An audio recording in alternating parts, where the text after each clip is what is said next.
I flushed my money down the toilet to buy Lego Star Wars for Skywalker Saga. I just didn't enjoy the game, thought it was dull and boring. I preferred the original because it gave me so many memories as a child. You don't want to hear me say the same generic drivel from my countless videos over the years though. No, you're here to hear about the evolution of Lego games. More specifically, the golden generation, the copy and paste format that was downright perfect to my ADHD monkey brain. I just played Revenge of the Sith episode on repeat as a child. We had the space mission to Anakin vs Obi-Wan, or when me and my friend played it, Shane vs Rick. It included puzzles and setbacks, it was so fun.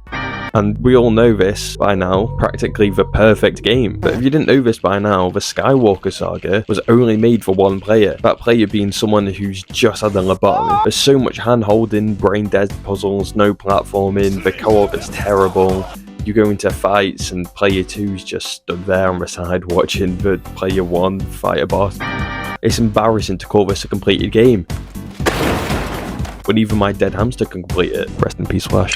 The AI doesn't attack, there's no setbacks. For a Lego game, it's not even funny. Well, I liked Better Call Saul. After I saw Dr. Skipper's Lego video, I remembered the good times I had playing the games as a kid, and how recently they just fell off hugely, producing manure like Lego Incredibles, more like Lego Incredibly Bad games, a complete nothing burger, 12 levels with nothing of substance, no challenge, exactly like Star Wars. It's advertised to also be an open world, like Starfield, just empty as crap. Other games like Lego Jurassic World that are just also completely boring, like all Lego games coming out now. And look, I'm not asking for Jurassic World game to follow the books. I'm not after a one-to-one dentist dialogue deaf donkey, but there's no challenge to these games anymore. I get I'm not the target demographic, but how can games 15 years ago have stakes? I don't get it. When you fall into lava, you go back to the start, unless you reach a checkpoint and you can murder your friend. Lego are acting like they need to build from the ground up instead of using the scaffolding they already own. Like, let's just take our minds back, right? Let's take them all the way back to early Lego games, what I call the golden generation. And let's skip the obvious, Lego Star Wars, because you don't need to hear me talk about that. Let's look at Lego Indiana Jones. Indiana.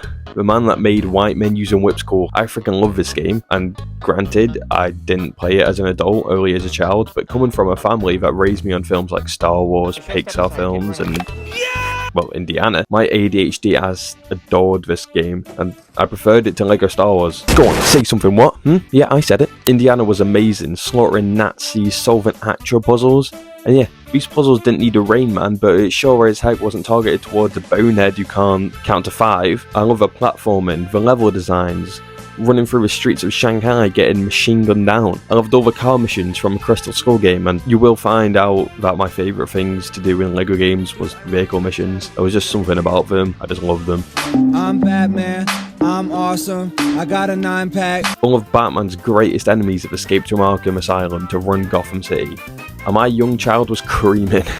15 villains you have to take down, accompanied with the best soundtrack in a Lego game. I really enjoyed Mr. Freeze's mission, and I remember in the after school club there was a small TV with Lego Batman on, and we gathered around to watch the older kids play the Penguin level. Lego kept growing and became not only the biggest toy brand, but the biggest brands in the world. This excelled to more mainstream media. We got shows like Ninjago and Lego Marvel Superheroes, or whatever that was called, and whatever this thing was. Got men drowning in Lego City, movies with giant casts, even got Jonah Hill and Channing Tatum to play Green Lantern and Superman as just 2-minute cameos. All of this just from a boom of the early Lego games. So what went wrong? Mordecai, Rigby, get out of there now!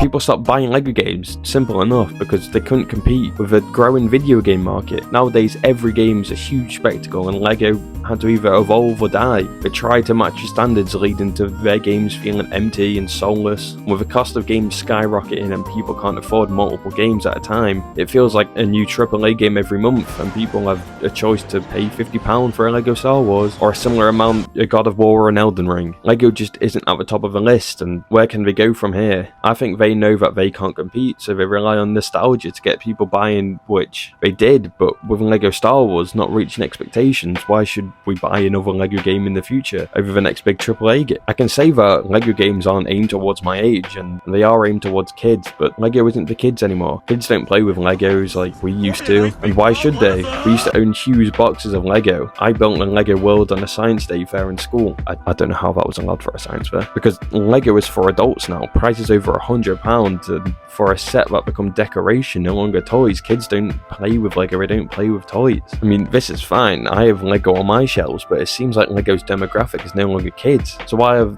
the games aimed at not even kids, but babies? The world is evolving. Kids don't play with toys anymore. They don't use their imagination. They grow up on iPads and game consoles. And I'm not asking for a Dark Souls Lego game. However, that would be really cool if that was real.